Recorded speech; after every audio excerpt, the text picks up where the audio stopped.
Hey, I'm Josh Jackway, and I'm here at the Exponential RV with Perry Noble. We're actually in the parking lot of his church, New Spring, and this church started 9 years ago, and from what I understand, it started in your living room, and it's hard to believe that a church that looks like this right now started in a space kind of this size. So maybe you could share with our viewers a little bit what that was like and what this church planting experience has been like for you. Yeah, it's been great.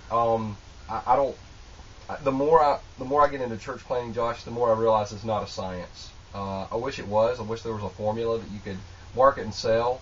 But church planting is about listening to God and just doing what He says. If you read the book of Acts, all Paul did was listen to God and did what He said, and talked about Jesus all the time.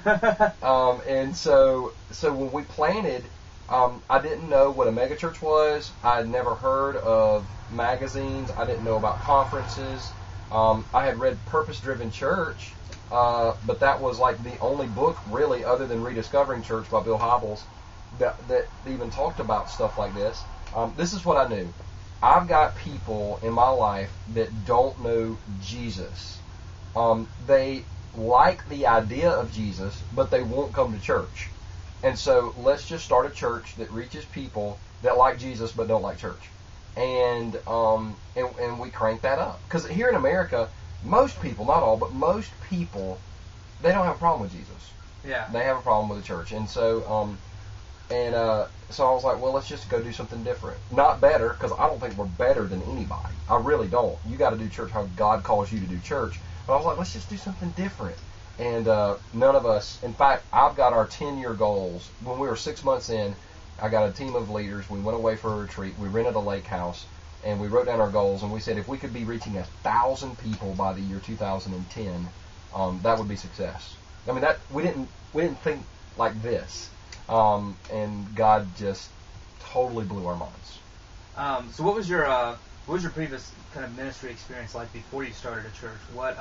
What were you doing before New Spring? Youth pastor. I've been a youth pastor in 2 other churches, one in Pickens and then one here in Anderson, and served one church for 3.5 years, served another church for over 6 years, and had served under some great men of God, had some wonderful experiences, but I just knew, I knew in 1996 that God had called me to plant a church. Okay. I didn't know when, I didn't know how, I didn't know where, but I just knew. And it was in a class by a guy up in Charlotte, James Emery White, Dr. White, Mecklenburg Community Church. Okay. And he was teaching an apologetics class, and he did a whole lesson on church planting, and it being the best way of taking the gospel to the world. And it ruined me. It ruined me. And so that's when we decided to plant. That's when I knew. I figured it'd be when I was 40 or 50. I had no idea it was going to be when I was 28, 29 years old. So that's how old you were when this started? Yeah, I was 28, I believe, when we started this church. Wow, that's young. So yeah, it was pretty young, and I still don't know what I'm doing. I'm 38. I still don't know what I'm doing. So.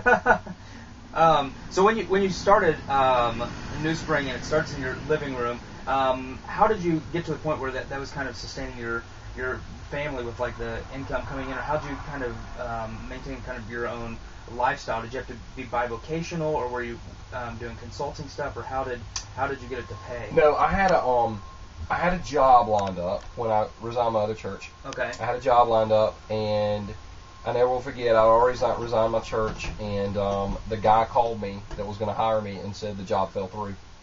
And so I didn't have a job, and so I'm out of work. I'm engaged, getting ready to get married. So you weren't married? I wasn't married at the time. I was engaged.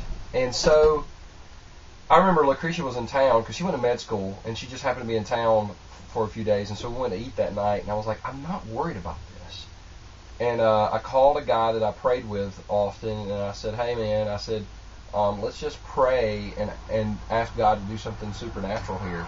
And there was a guy in the core group, and long story short, he called me that night and said, my wife and I have been praying about it, and we're going to donate the money to pay your salary for October, November, and December. The church didn't plant until January, but we want for you to be able to work full-time on this thing, so we're going to donate the money that's going to pay your salary because we want a full-time pastor. No way. And I never missed a meal, never missed a paycheck. God just supernaturally moved in. And what's weird is that couple left the church before we ever had our first service. No way. They it wasn't a bad thing. It wasn't an argument. They were just like, we love you. We don't regret investing in the church, but it's not really what we were thinking it was going to be. And so we want to let you know that we love you. We're glad we invested in you, and we're going to walk away. And they did. And but I believe God sent them here just to fund the vision. So it's great. That's an incredible story. It really is. It blows my mind how faithful God was and still is. It blows my mind.